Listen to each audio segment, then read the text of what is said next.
Adding the right seasonings is important when it comes to your food and how it tastes, but food science plays a big part in how flavors are developed and affects the food you eat every day. So here's something to chew on from our partners at Real Simple, the science of deliciousness when it comes to steak. Ooh. Fun fact, the same thing that makes you want to drink a coffee or eat a cookie is what's responsible for making a perfectly seared piece of meat so appealing. You guessed it, it's the Maillard reaction. Okay, maybe you didn't guess it, but it's true. Today on Something to Chew On, we'll be breaking down the science behind making a perfect dish by utilizing the Maillard reaction. If you have no idea what I'm talking about, don't worry. You don't have to be a scientist to understand this one. The Maillard reaction is what happens when proteins and sugars in and on your food are transformed by heat into something more delicious and palatable. It also entails browning, sometimes crisping, but always just makes your food taste better. So we're gonna start by parboiling our potatoes before we roast them. This helps them get really tender on the inside. So we're putting baby Yukon Gold potatoes into our pot and covering it with water. Gonna add some salt, can be generous. And then we're gonna turn the heat up to high. Parboiling the potatoes helps to soften their insides before the roasting begins, so you won't be tempted to burn the outsides of your potatoes in exchange for less raw interiors. Basically, it keeps the balance between a tender interior and a crisp exterior.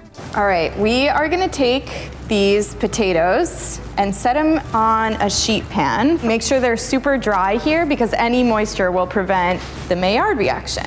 Let's flatten them with the cup. Flattening your potatoes increases the surface area that'll be exposed to the hot, dry air of the oven, which means that more potato gets browned and crispy thanks to the Maillard reaction. We're gonna hit these with some olive oil, salt and pepper, and then put them into the oven.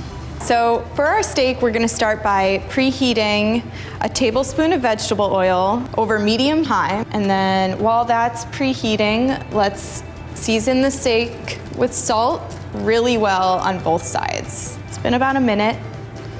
This feels really nice and hot. Listen.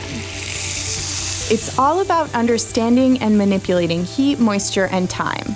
Your steak needs to go into a piping hot cast iron pan so that its surface gets sufficiently hot and dehydrated enough for the Maillard reaction to kick in, which happens around 300 degrees. That's when you'll see the steak start to turn brown. The outside of our steak won't caramelize in a boiling pot of water or even in a cast iron skillet over low heat. The method of sparking the Maillard reaction in our roasted potatoes is very similar to what we're doing with the steak. Nailing that perfectly crispy roasted potato is all about manipulating heat, meaning using lots of it and eliminating moisture.